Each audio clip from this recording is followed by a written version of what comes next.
Hello friends, once again welcome to your YouTube channel YK Singh. जैसा कि आप सभी जानते हैं कि एग्जाम को लेकर आज एक बैठक हुई, जिस मीटिंग में प्रत्येक राज्य के शिक्षा मंत्री शामिल हुए और इस मीटिंग की अगुवाई कर रहे थे हमारे देश के रक्षा मंत्री राजनाथ सिंह। इस मीटिंग में क्या डिस्कशन हुआ, इसको लेकर मनीष सिसोदिया ने अभी एक प्रेस कॉन्फ्रेंस किया, जिसको आप देख लीजिए। इस वीडियो को स्किप करके नहीं देखेंगे, बिकॉज ये वीडियो आप पूरा देखेंगे तो आपको पता चलेगा कि एग्जाम कैसे होने वाला है, क्या पैटर्न फॉलो किया जाएगा। वीडियो को स्किप करके नहीं देखेंगे, अदरवाइज पूरा आपका डाउट क्लियर नहीं होगा। इस वीडियो को अगर आप पूरा देखते हैं तो आपके जितने भी डाउट्स हैं वो सारे क्लियर होंगे, इसलिए वीडियो को स्किप नहीं करेंगे, पूरा वीडियो देखेंगे, आपके सारे डाउट्स क्लियर हो जाएंगे। देश भर के शिक्षा मंत्रियों के साथ बैठक बुलाई। माननीय केंद्रीय रक्षा मंत्री श्री राजनाथ सिंह जी इस बैठक की अध्यक्षता कर रहे थे। केंद्रीय शिक्षा मंत्री, कुछ और केंद्रीय मंत्री, साथ साथ कई राज्यों के मुख्यमंत्री, उप मुख्यमंत्री और कई राज्यों के शिक्षा मंत्री, शिक्षा अधिकारियों के साथ में, बोर्ड के अध्यक्षों के साथ में इस मीटिंग में उपस्थित थे। केंद्र सरकार और मुद्दा जाहिर है कि कोरोना के इस संकट में हम 12वीं के बच्चों का भविष्य अब कैसे तय करें, इसी सवाल पर डिस्कशन था। केंद्र सरकार की ओर से 2 प्रस्ताव राज्यों के सामने रखे गए थे। ये तो सब केंद्र के लोग भी और राज्यों के लोग भी मान रहे थे कि बहुत अभूतपूर्व संकट है और इस संकट में बच्चों की परीक्षा लेना कोई आसान काम नहीं है। तो केंद्र सरकार के 2 प्रस्ताव थे। उसमें एक प्रस्ताव था कि हम 12वीं क्लास के जो बच्चे हैं उनकी परीक्षा लें, पहले के तरीके से लें, लेकिन कुछ चुने हुए सब्जेक्ट्स की ही परीक्षा लें। जैसे लगभग 200 सब्जेक्ट्स हैं, उन 200 सब्जेक्ट्स में से केवल 20 मेजर सब्जेक्ट्स की परीक्षा लें और उनके बेस पर ही हर एक बच्चे के बाकी सब्जेक्ट्स के मार्क्स दें। ये एक प्रस्ताव था पहले। तो इस तरह से 19-20 सब्जेक्ट्स की परीक्षा लेके और 19-20 सब्जेक्ट्स में आए हुए नंबर्स के आधार पर, मार्क्स के आधार पर बाकी सब सब्जेक्ट्स को इवेलुएट उसी के आधार पे करें, ऐसा एक प्रस्ताव है। इसमें एग्जामिनेशन सेंटर्स वगैरह वगैरह सब वैसे ही चलेगा जैसे पहले चलता था। दूसरा उनका प्रस्ताव था कि परीक्षा लें, लेकिन उसका पैटर्न थोड़ा बदलें। स्कूल में ही परीक्षा हो, ऑब्जेक्टिव टाइप के क्वेश्चंस की परीक्षा हो, 3 घंटे की जगह 1.5 घंटे की परीक्षा हो और उसकी बच्चों की जो कॉपी चेक करने का काम है वो भी स्कूल में ही हो। तो ये उनका दूसरा प्रस्ताव था। और उसमें यह भी है कि बच्चों के सारे सब्जेक्ट्स की परीक्षा ना हो, लेकिन बच्चे तय कर लें कि उनको कौन से 4 सब्जेक्ट की परीक्षा देनी है या 3 सब्जेक्ट की परीक्षा देनी है। ये उनका ऑप्शन बी था। देश के अलग अलग राज्यों के शिक्षा मंत्रियों ने अपनी अपनी राय रखी। दिल्ली की तरफ से मैंने भी इस पर अपनी राय रखी और इससे पहले मैंने कल दिल्ली के बहुत सारे प्रिंसिपल्स, प्राइवेट स्कूलों के प्रिंसिपल्स और टीचर्स, फिर गवर्नमेंट स्कूल्स के प्रिंसिपल्स और टीचर्स और फिर स्टूडेंट्स के साथ, पेरेंट्स के साथ संवाद किया था। और उसके बेस पर, उस पूरे मंथन के बेस पर मैंने दिल्ली की तरफ से 12वीं के बच्चों के भविष्य के बारे में सरकारों को क्या कदम उठाने चाहिए, ये मैंने राय रखी अपनी, उसको मैं आपके साथ शेयर कर रहा हूँ। पूरे देश में इस वक्त करीब 1.5 करोड़ बच्चे हैं जो 12वीं क्लास में पढ़ रहे हैं।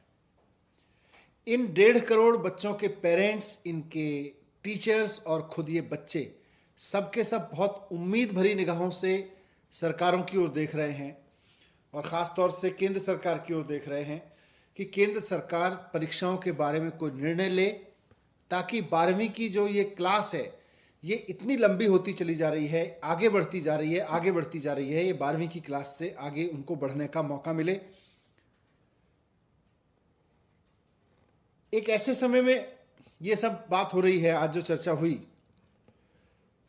जब हमारे पास रोजाना 2.5 लाख केस आ रहे हैं पूरे देश में, लगभग इस समय भी देश के बहुत सारे गांवों से किस तरह की स्थिति है, किस तरह की बॉडीज़ मिल रही हैं, वो हम सब मीडिया पे, सोशल मीडिया पे देख रहे हैं।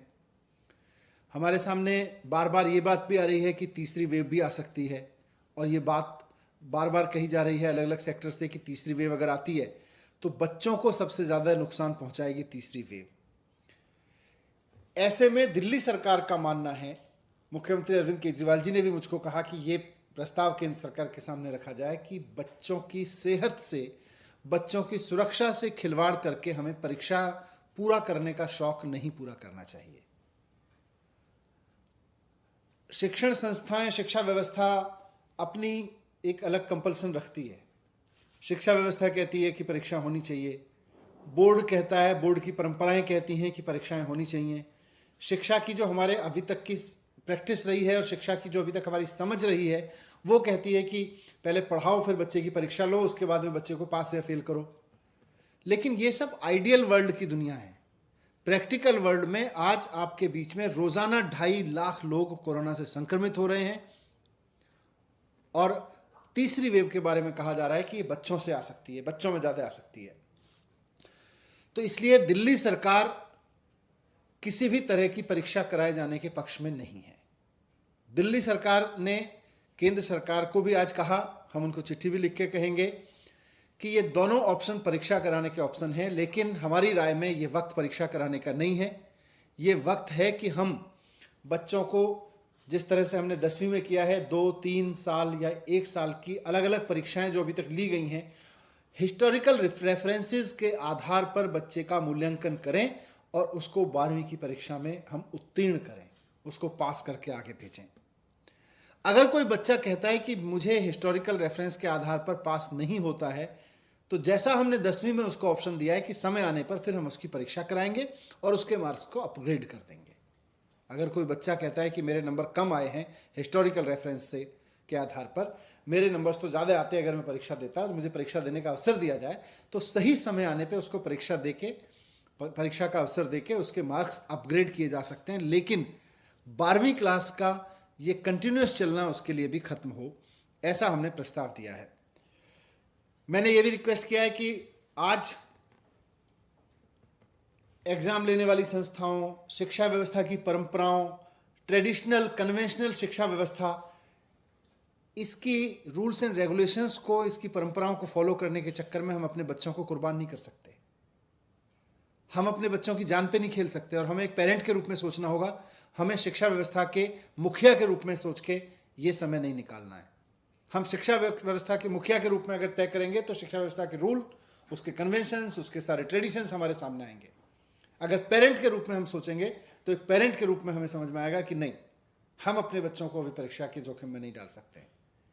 तो इसलिए मैंने रिक्वेस्ट किया है, लेकिन साथ साथ मैंने रिक्वेस्ट किया है क्योंकि बात सिर्फ बोर्ड की परीक्षाओं की नहीं है, बात एंट्रेंस एग्जामिनेशंस की भी है, बात यूनिवर्सिटी के आगे के एग्जामिनेशंस की भी है, अगला सेमेस्टर शुरू होने की भी है कि फिर बच्चे परीक्षाएं, प्रतियोगी परीक्षाएं कैसे देंगे, नीट की जेईई की परीक्षाएं कैसे देंगे। तो इस सब का एक ही समाधान है कि हम अपने बच्चों को वैक्सीनेशन कराएं। जैसा मैंने कहा कि पूरे देश में करीब 1.5 करोड़ बच्चे हैं जो 12वीं क्लास में हैं।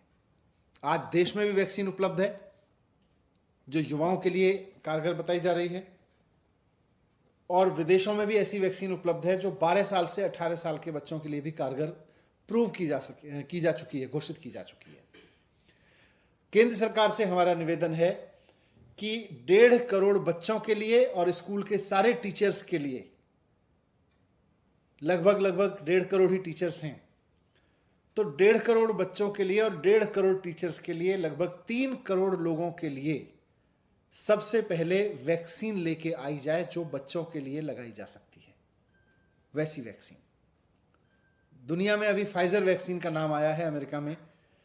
फाइजर वैक्सीन के बारे में से हमने भी संपर्क किया था, तो उनके पास डोजेज तो हैं, लेकिन उन्होंने कहा कि भाई अभी हम केंद्र सरकार से ही बात कर रहे हैं। तो केंद्र सरकार ये जिम्मेदारी निभाए कि फाइजर से बात करके देश के 1.5 करोड़ बच्चों के लिए वैक्सीन लेके आए और उनको लगवाए। अगर फाइजर वैक्सीन नहीं मिलती है तो जो देश में अभी वैक्सीन है युवा वर्ग के लिए, उसके बारे में कहा जा रहा है कि वो 18 साल से ऊपर के बच्चों के लिए है।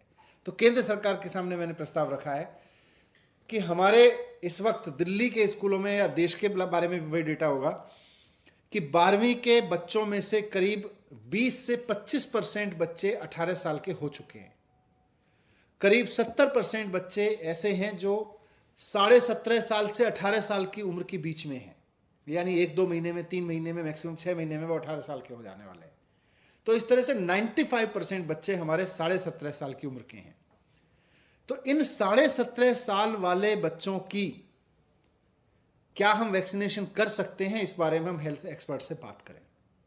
अगर देश में 18 साल के युवा के लिए जो वैक्सीन उपलब्ध है, क्या वो वैक्सीन 17.5 साल के बच्चे के लिए भी कारगर है, ये बात हमें हेल्थ एक्सपर्ट बता सकते हैं, वैक्सीन की कंपनियां बता सकती हैं, उनके लिए जो टेस्टिंग की गई है, ट्रायल्स किए गए हैं, उससे हमारे पास आ सकती है।